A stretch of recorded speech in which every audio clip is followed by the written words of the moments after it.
All right, people. Welcome back to the grass court coverage on the Slice Tennis. I'm here in Berlin, Germany. I'm in front of this sign, sitting on these chairs in one of the fan sections, and it says, "Wir leben Smittel." I have no clue what that means. But I do know a little bit about the three draws of the big tournaments here on grass this week. We've got Halle in Germany somewhere else. We got Berlin here on the WTA, and then we've got Queens Club in London. Big prep tournaments for Wimbledon, obviously. So let's take a look at the draws of all three, what's gone down so far in the grass swing, and take a look into what might happen this week in prep, like I said, for Wimbledon. Here is the Slice presented by PointsBet Canada. Let's get into it. Welcome to the Slice.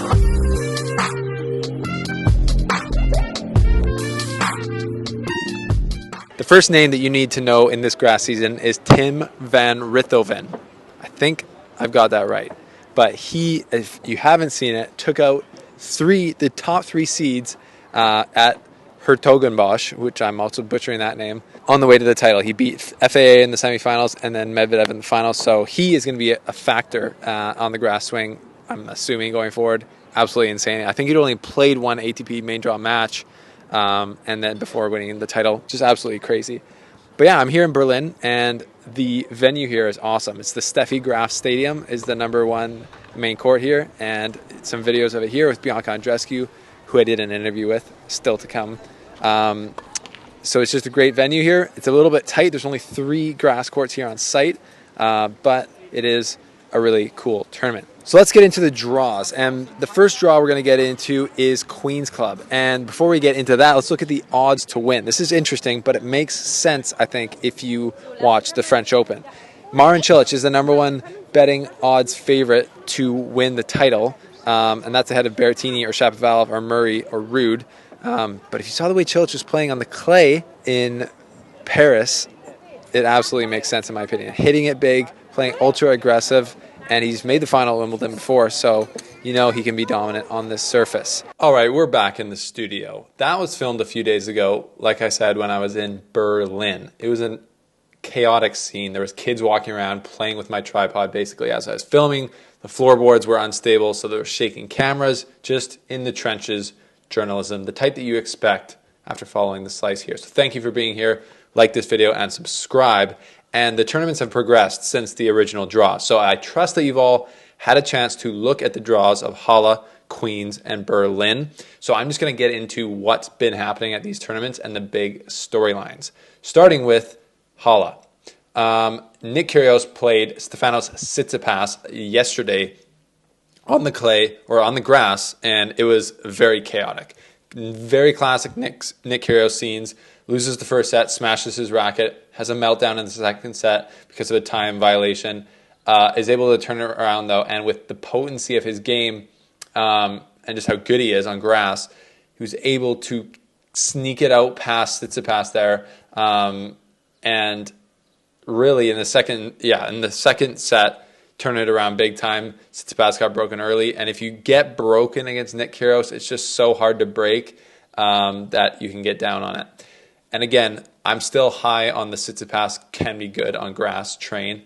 If you didn't hear this, I talked to Stefanos himself in Stuttgart. I literally walked by him outside of the building. We just had a little chat. I showed him a video on my phone actually of him diving on the grass, and I was like, and because in press I asked the question, he had thought that he said that he didn't like grass, and he's like, I've never said that.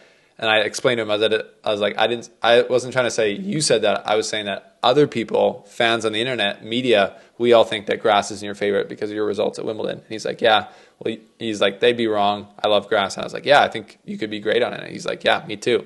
So the problem for Tsitsipas on grass is not that he gets rushed on his backhand. It's not really the speed on his backhand. It's the fact that his slice in the match, and especially on return, is not up to snuff for being number 6 in the world. It got exposed again against Nick Kyrgios. The big serve to the backhand is just such an easy move for any server on grass against Tsitsipas. So he's really got to get that more consistent, being able to just get every return in play with the slice, and in those rallies get better. It is getting better, but it's still a work in progress. But To be fair, he's only lost to Andy Murray, two-time Wimbledon champion, and Nick Kyrgios, one of the best players on grass in the world so far. So I think he's playing Mallorca. He'll probably sign up for Mallorca or Eastbourne next, and then he'll be at Wimbledon. But Nick Kyrgios through to play Carreño Busta. We got Felix Auger-Aliassime in the quarterfinals playing Hurkacz. Both guys want to win that match big time. That's a big, heavy-hitting matchup between two guys who did really well at Wimbledon last year.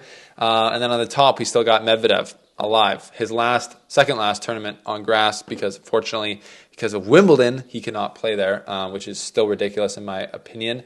So he'll be looking to just win Halle and stick it up Wimbledon's butt and say, look, you guys aren't having a real tournament because I'm not there and I'm the number one player in the world.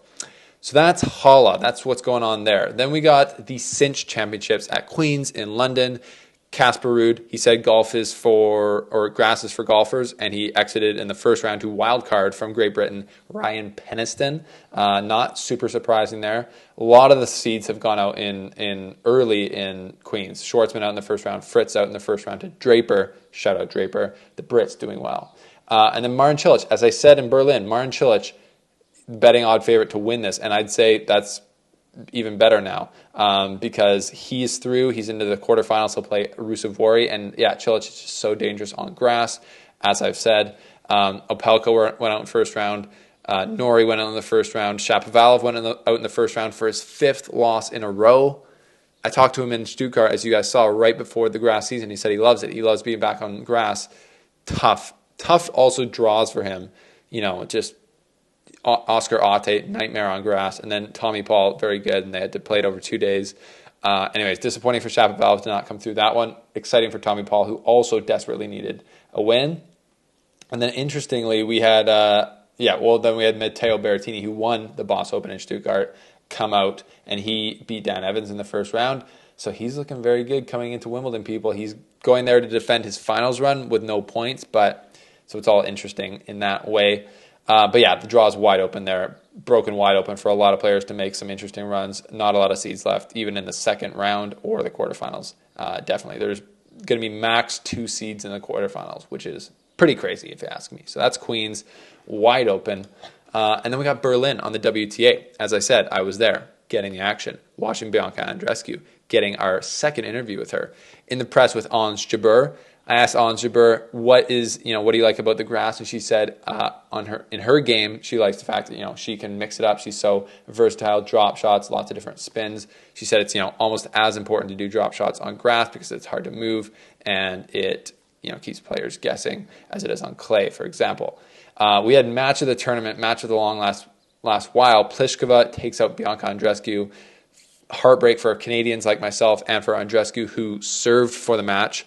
She hadn't lost a point on serve in the whole third set until the game. She served it out at 5-4, 2 double faults, an unforced error, and then a few unforced errors in the tiebreaker that really I would think that Andreescu kind of lost that match more than Pliskova won it. Pliskova obviously stuck around, but kind of Bianca did let her in there at the end, and that's a tough one for Bianca. But as she told me, losses now, she uses those as motivation to get better, and I really hope she's doing that right now because that was a very tough loss. We got Belinda Bencic, great grass court player, playing as well. Maria Sakkari, Kasatkina in the quarterfinals. So just a great, and Ons Jabeur was able to come over Karolina Muchova in the first round, which was a tough first round matchup for her.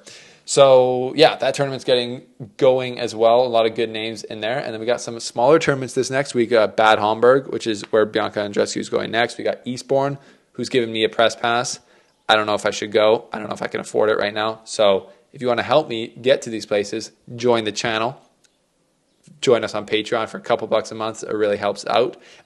Grab a bag from Go Sport. All these types of things helps me do more of the work covering tennis for you. But yeah, I appreciate it, people. Thanks for being here. We will check back in at the end of the week on the results of these 3 tournaments, talk about what that means possibly going into Wimbledon, and we'll keep you posted, of course, on all the action on the Slice, presented by PointsBet during this grass court season. Thank you guys for being here, and we will see you next time here on the channel. Welcome to the Slice.